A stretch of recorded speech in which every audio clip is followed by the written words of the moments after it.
Hello folks, Dick Fairburn here. Today I'm going to talk about two classic 9mm loads. Old technology. A lot of people have asked me to review the Federal 9 BPLE load. It has a kind of a cult following on YouTube as a tremendous load. It's still available. I'm not quite sure how often Federal runs it, but I was able to get a box of fresh stuff. An almost identical load, in many respects, was loaded for the Illinois State Police. They adopted 9mm in 1967, the Smith & Wesson Model 39. So really the first major agency in the U.S. to go to a semi-auto pistol. They went through several iterations of 9mm custom loads, trying to get the most power they could out of that cartridge. And the load they ended up with before Mr. Evil here got them switched over to the 40 Smith & Wesson was called a Q load. Loaded by Winchester specifically for the Illinois State Police. A plus P plus load, 115 jacketed hollow point. Very much like that Federal BPLE load, 115 grain plus P plus. So I was able to get some 9 BPLE from a Prepper gun shop. If you want to look them online, as far as I know, they still have it. And I had some of those ISP loads on hand. So I wanted to do a side-by-side comparison of these old technology loads, and I'll tell you why I call them old technology loads. Stick around. We'll talk about it when we come back.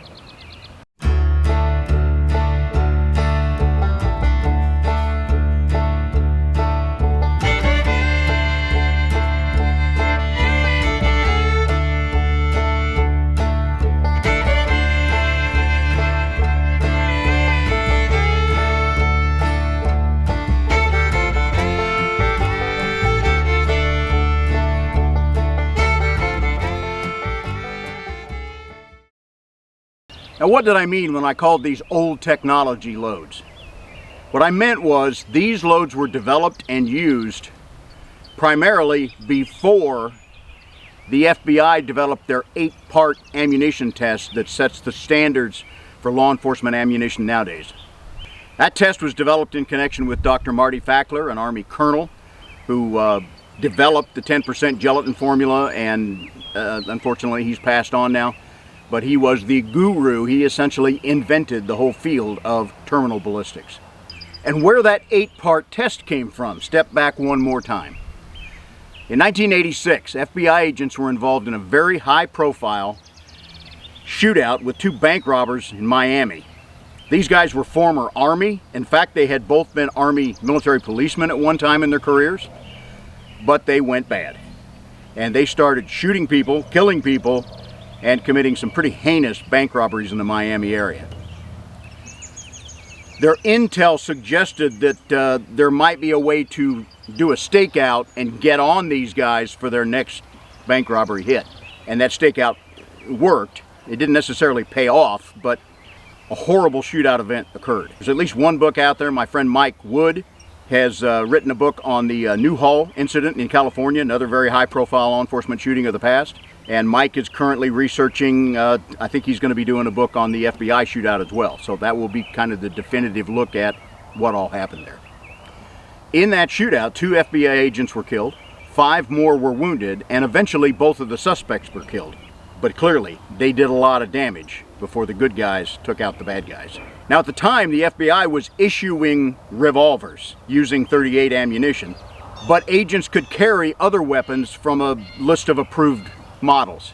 Most of the agents that day were carrying 9mm sidearms, in particular the .459 I think was the most common, and they were shooting the issued 9mm load, which was a Winchester 115 grain silver tip jacketed hollow point.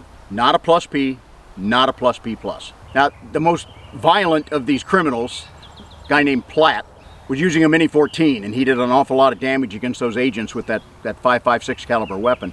He was killed by a bullet fired by Special Agent Jerry Dove, a 9mm, that silver tip load. Now that particular hit has been analyzed in so many different directions. It was considered a failure by many who think they know a lot about terminal ballistics. That 9mm round traveled through several inches of arm muscle on plat, kind of a side shot. Before impacting into his torso, it was on a direct path for his heart. That well-expanded jacketed hollow point stopped 1 inch short of Platt's heart. Even after taking that hit, he was in the fight for a fair amount of time because central nervous system wasn't hit. So the only way to put people down is to bleed them out. Now he's bleeding out from a lung hit, and eventually a great deal of blood was removed from his thoracic cavity during the autopsy. That load undoubtedly was fatal to him. However, if it would have penetrated another inch or two and gotten into the heart, the bleed out would have probably been considerably more rapid.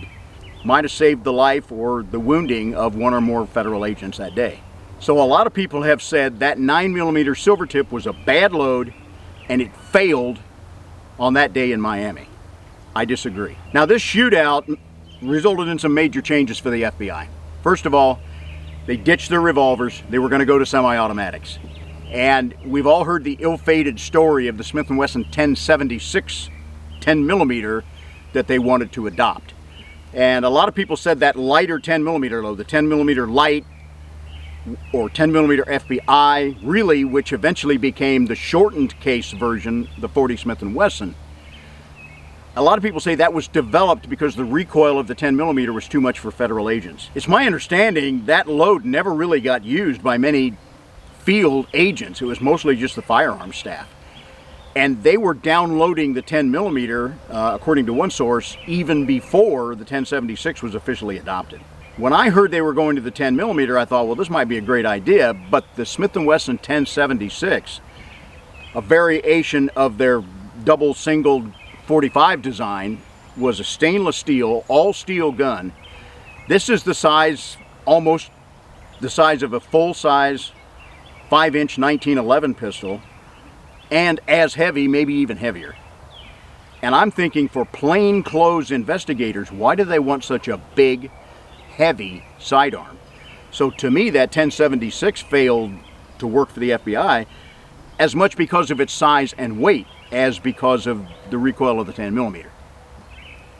At the same time, they contacted Marty Fackler, an Army colonel, medical doctor, and asked him to use his new terminal ballistics technology to help them develop ammo testing protocols. And what they developed is called the 8-part test. They test it in bare 10% ballistic gelatin, as well as a number of intervening cover items: heavy clothing, windshield glass, body metal, plywood, sheetrock, things that the bullets might encounter when they're fired by police officers before they even get to the bad guy that they want to hit. Now, as I said, some people said that silver tip, that 9mm silver tip load, was a failure when it hit Platt. Really, I don't think it was a failure. Think about the technology of the time. Prior to this FBI test, the only real research done in testing the terminal performance of pistol bullets was done by the Department of Justice in a relative incapacitation study. I've mentioned this in other videos. It was a computer man with little cubes of the body broken down into what kind of tissue they were: heart, lung, muscle, various things. And they tested the actual performance of the bullets in 20% ballistic gelatin, which gave much different temporary cavities and penetration and expansion than what Fackler ultimately developed with 10% gelatin, which he calibrated against muscle tissue and made it as accurate as possible. That RII study, because of the different type of gelatin and that computer model test, it favored lighter bullets that expanded better and penetrated less. The classic load to come out of that was the U.S. Treasury load for a 38 Special. That was a 110 grain jacketed hollow point. I think it's always a plus P plus. There might have been some plus P variations of it out there. And so this silver tip 115 load was designed around those parameters. At the time, I had a really good source at the Winchester plant. He told me that silver tip load was designed to expand very well and penetrate to about 9.5 to 10 inches. So 1.5 caliber expansion or better, 9.5 to 10 inches of penetration. That was the standard used to develop that silver tip load. In fact, in the autopsy, That bullet expanded very well to well over 60 caliber. It penetrated about 9 to 9.5 inches of arm tissue and thoracic cavity, stopping just short of Platt's heart. In other words, that silver tip load did almost exactly what it was designed to do. So the failure in Miami was not the load. The failure was the standard that the load was developed to. And that's what Fackler changed when he helped the FDI develop their new load. Now, that 9.5 inch penetration, more or less, and big expansion, if Platt had taken that hit here, top dead center, a frontal hit, not needing to penetrate his arm first, that would have probably been fantastic performance. And it brings up the question, police more likely to need to go through intervening cover in their pistol shots against bad guys on the street. But what about you as a concealed carrier?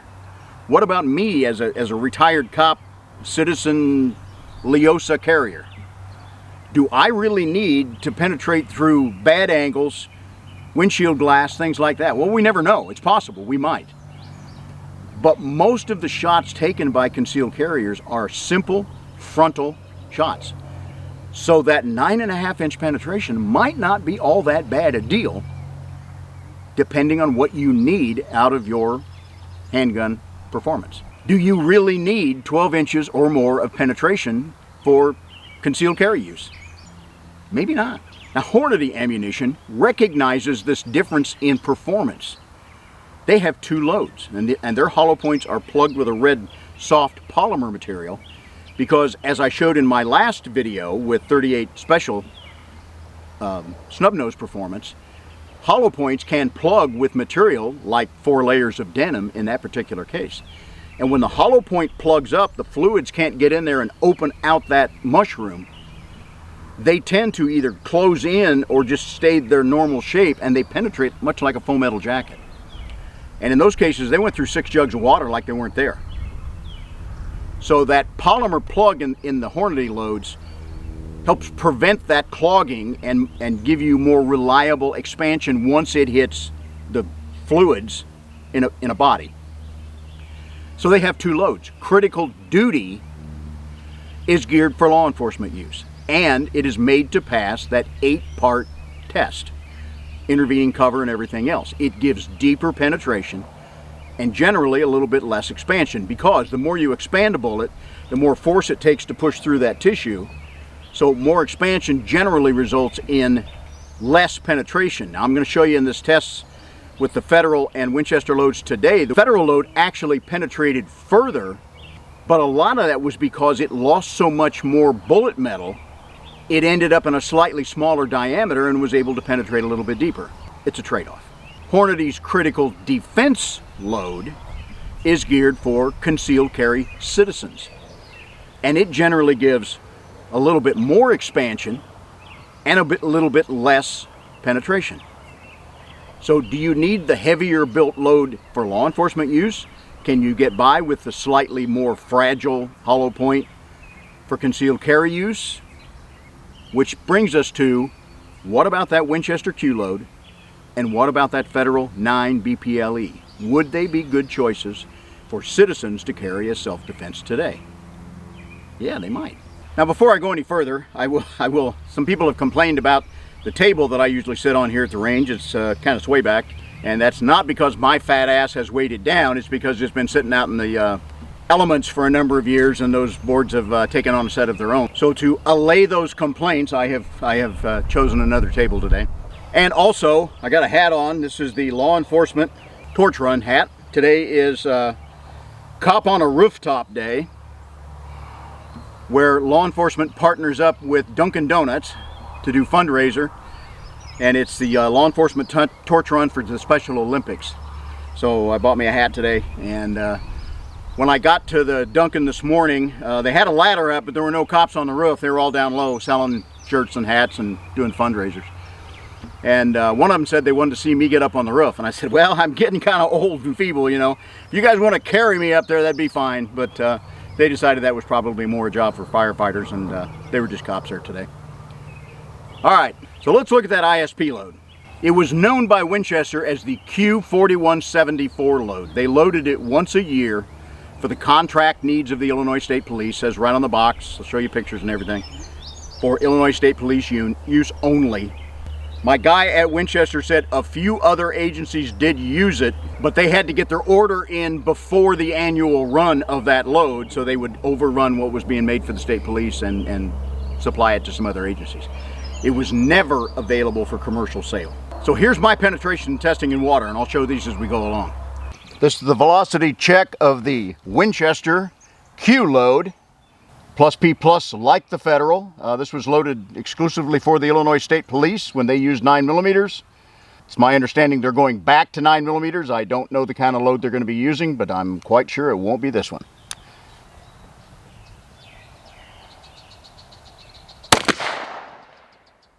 $1,400.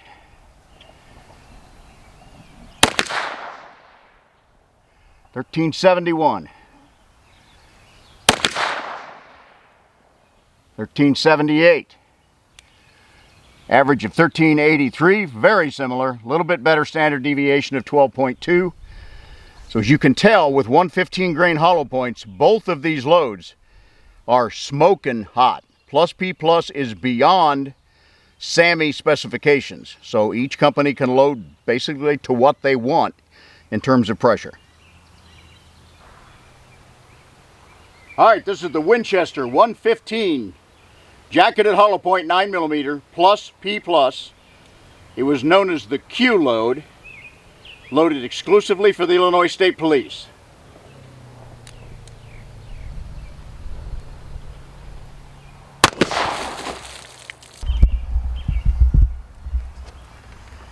Okay, these are violent expanders. You can see the first jug is completely blown apart. Second jug split really bad. Here is the projectile lying in between number 2 and number 3. Expanded out with a lot of metal lost, it appears to be. But you can see good expansion. Not much left of that shank.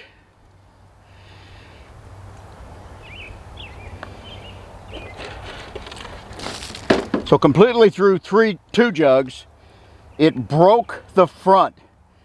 When you look at my jug testing protocol, which I'll link you to, there are additions. Went through 2, that's 12 inches of complete penetration of water.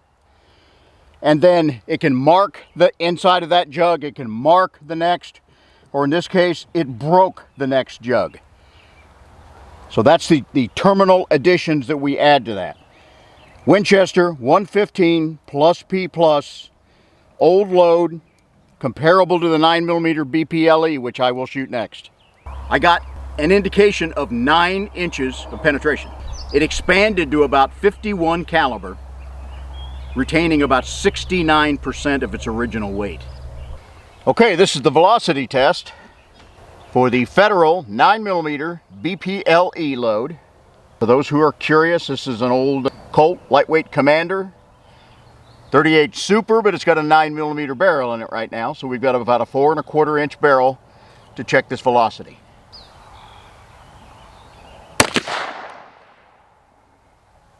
$1,347.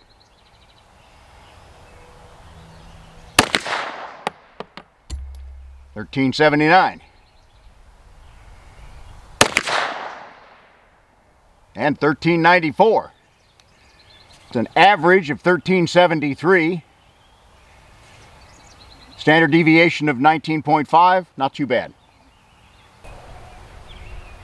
All right, this is the Federal 9mm BPLE plus P plus 115 grain jacketed hollow point.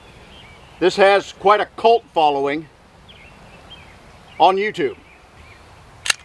So this is the Federal BPLE.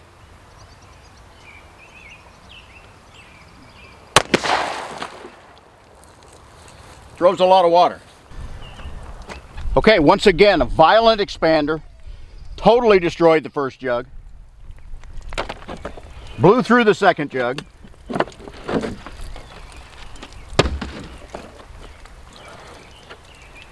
In between the second and third jugs. Now this is the Federal 115 BPLE. Looks very similar in terms of expansion and mass loss to the Winchester load. We'll compare them. So completely through 3 jugs, found in between number 3 and number 4. And here again, I'm looking for a mark on this jug, and I do not see one. So the terminal addition to my form that I use is simply fully penetrated 3 jugs, no mark on the next. And that will give me an estimate of penetration. The Federal 9 BPLE, I got 12 inches of penetration, so about a third more. It expanded to only about 48 caliber and maintained 53% of its original 115 grain weight. I really think these loads are about as identical as you can get. The 9mm Federal load might have just a slightly softer design. It has a very deep hollow point that goes down into that core. And these are cup and core technology. This is a jacket wrapped around a lead core, and they alter the performance by the thickness of the jacket and the purity of the lead core. By adding a little antimony, the core gets harder. That will give less expansion, more penetration. Pure lead, of course, will give the most expansion, least penetration. That's how the companies vary these things. The velocity checks on these 2 loads is almost identical. They're within 10 feet per second of each other. The Winchester, which was supposed to perform around 1350 feet per second from the 4-inch barrels of the Smith & Wesson pistols the Illinois State Police used, I shot it through a 4 1/4 inch barrel of a Commander. I got 1,383 feet per second. That's a plus P load, and that is hot stuff. It is such hot stuff that it wore out those Smith & Wesson alloy frame pistols pretty quickly. Okay? That's one of the reasons they eventually left the Smith & Wesson 9mm and ended up with the Glock 40 that they've had since 1999. It is my understanding that the Illinois State Police just released a bid, and they will soon be switching to the Glock 49 perhaps. I believe it's the short slide, long frame 9mm, and it will come with red dot optics on it. So they're switching back to 9mm, which is quite a fad nowadays. So the Winchester performed 1383 feet per second. The Federal load gave me 1373 feet per second. So only 10 feet per second less. Statistically, those are identical. But that 1380 velocity range for a 9mm, way beyond NATO specifications. This is some hot stuff. I think the Federal was just a little bit softer bullet design, so it shed more weight as fragments. It got a slightly smaller diameter, and that was able to get it through my water jugs to 12 inches instead of 9 inches. Very, very comparable performance. Now, if you look at the FBI 8-part test, the FBI requires a minimum of 12 inches of penetration to be successful. They want rounds to penetrate in the range of 12 to no more than 18 inches or so. 18 inches could go through, endanger people on the far side, although people being hit by bullets that have passed through bad guys is extraordinarily rare. If someone in the background is hit, it is almost always 99+%. It is because the bullet missed the bad guy, not because it went through the bad guy. I told you that 9mm Winchester Silvertip load used by Agent Dove that hit Platt was designed to go about 9.5 to 10 inches of penetration, and that's almost exactly what it gave. My source at Winchester told me back in the day that the Q4174 load, that Illinois State Police load, actually used the exact same 115 grain jacketed hollow point projectile as their Silvertip load. They did not create a custom bullet. The difference is the Silvertip bullets were plated with nickel to make them bright and shiny and look like a Silvertip. But the performance is almost identical. 9.5 inches more or less, 9 to 9.5 in Platt, 9 in my testing in water. probably the same bullet. The difference is that silver tip that I tested many years ago gave much larger expansion at about the same degree of penetration. So jacking that velocity up by a couple of 100 feet per second or more gave it about the same degree of penetration because it blew off so much more bullet metal and had less to force its way through and penetrate. So the performance was almost identical. Looking back at my records, that silver tip load penetrated about 9 inches again, but it expanded to 63 caliber and kept 97% of its weight. So blowing off that much more weight and ending up in a smaller diameter allowed the bullet to end up penetrating about the same at the much higher velocity. In terms of kinetic energy, which I've done a video, I don't think kinetic energy really tells us much about killing or wounding power. If you're interested, both of these loads come in the range of about 480 foot-pounds, which is a lot of kinetic energy for a 9mm load. Now the Federal blew off even more material, the 9 BPLE load. And blowing off those fragments can cause an increase in wounding in some cases. Each of those fragments creates a new wound track, a separate little permanent crush cavity through the tissue. And the temporary cavity that follows on later, which is going to be pretty substantial with these loads because of their high velocity, it can tear that tissue along those little separate tracks, and it can increase the wounding capability. So fragmentation is not a bad thing so long as you still get adequate penetration. And the Federal 9 BPLE load did, in my testing, reach 12 inches, the minimum.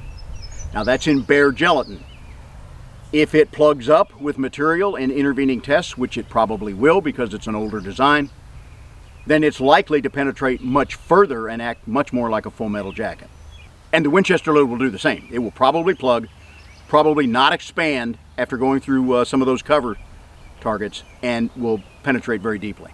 So if I were going to choose one of these two loads to put in my little pocket pistol here and go forth to protect myself, my wife, and whatever citizens come my way, which of these two loads would I pick? Well, there's really only one choice, and that's the Federal 9 BPLE. So maybe the cult following for this load makes a little sense.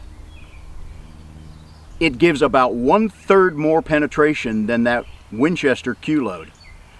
Does just barely meet the FBI standard of 12 inches of penetration. But here's the real reason it's the only choice. It's the only choice. You can still buy Federal 9 BPLE. You could never buy the state police Q load, and unless you worked for the state police or had a friend who worked for the state police and you were able to pilfer a little bit along the way, chances are you don't have any. I have less than one box laying around, kind of as a novelty, but it did allow me to test and give you this video today. So while the Winchester might be as good as the Federal might be just a touch better, and you can still get it.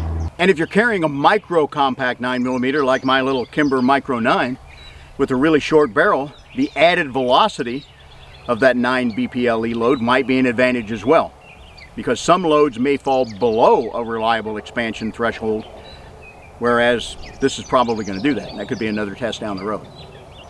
But how does that Federal load measure up to modern technology 9mm loads, what we see the cops carrying out there today? One that I had on hand is the Winchester 124 grain Ranger law enforcement load. It's a plus P load. It's called the T technology. And my next video, I'm going to go back and look at probably the most effective handgun load ever created and one of the shortest shelf lives of any load that was ever on the market, the Winchester Black Talon. Now this Ranger T load uses the same bullet technology as the Black Talon. I'll get ahead of myself and tell you that if you haven't seen the performance of a Black Talon load, which came about in about 91 and within a year or two was off the market, When that bullet expanded, the jacket was made backwards. Most hollow points have a solid base in the cup and they're open at the front. The Black Talon has an open base, more like a full metal jacket bullet, and then the cavity and things were created at the front. When those petals opened out, they had very sharp points from that jacket. And the jacket was a stiffer material, a different alloy of gilding metal. And those points stuck out beyond those lead petals. And they were like slicing points. They literally sliced their way through gelatin blocks and tissue. The T uses the same technology, but they have changed the way they make the hollow point so that when it expands out, those razor sharp points are folded under.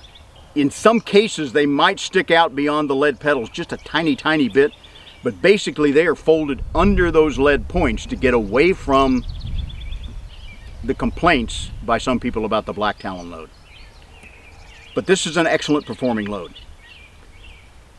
So when I did the water tests with the Winchester Q and the Federal 9 BPLE plus P plus loads, I also shot a round of the Winchester 124 plus P Ranger T ammunition. All right, this is the 9mm Winchester Ranger T law enforcement load. It's a 124 plus P. This is current technology. Black Talon technology of bullets, but without the points sticking out.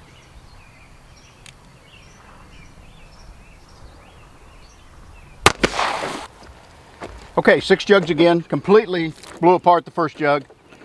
Through and through on the second jug. Looks to be in the third jug. It is. And if you will notice, it broke the back of jug number 3.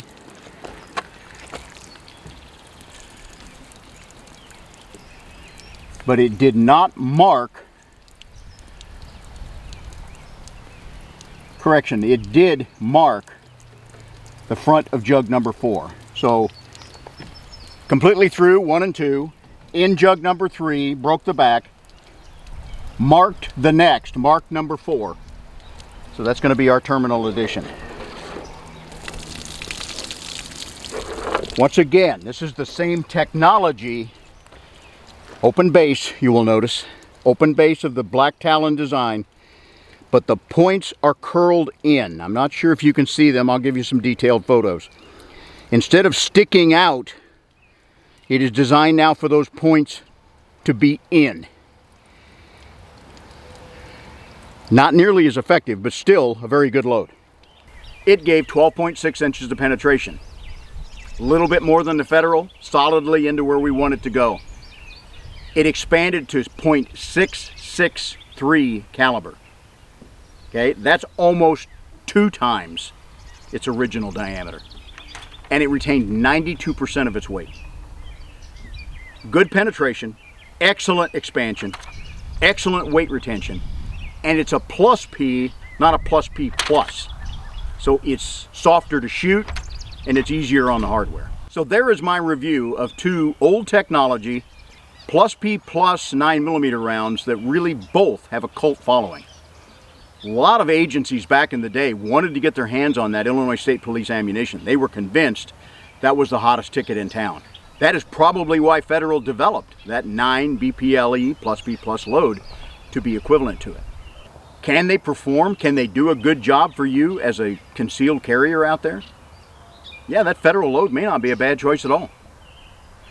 As long as you got straightforward shots, uncomplicated by super heavy clothing like that 4 layers of denim or really, really heavy leather coats or something like that.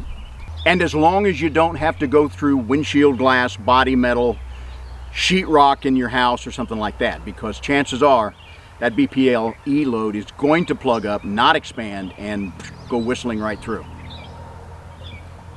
So that's my review. Those loads are very, very comparable from history. Do they measure up to the current standards of like that Winchester Ranger T ammo, which is law enforcement ammo, but you can buy it? Or do they measure up against either the law enforcement type that Hornady makes in critical duty, or their concealed carry side of the 9mm picture, the concealed defense load? I think the more modern loads are the best choice. And there's one other factor here. What do I actually carry in my little Micro 9mm? I carry Black Hills Ammunition Honey Badger loads. That is the solid copper, fluted Lehigh defense bullet. My friend at Black Hills Ammo, Jeff Hoffman, is convinced that this is an outstanding self-defense bullet.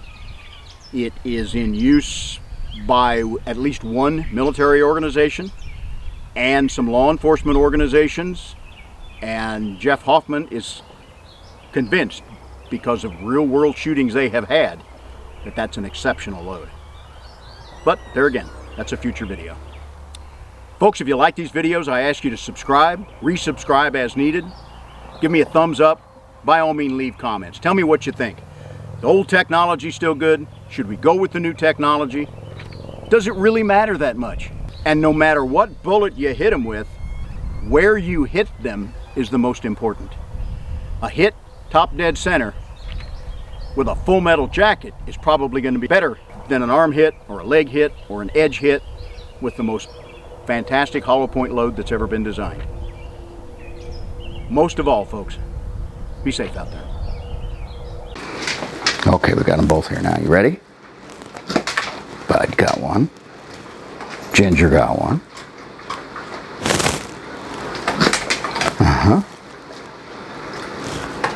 Oh, she missed it. She usually gets them, doesn't she, Bud? Okay, girl, last one. You ready? You ready? Yeah! That's all there is till next time.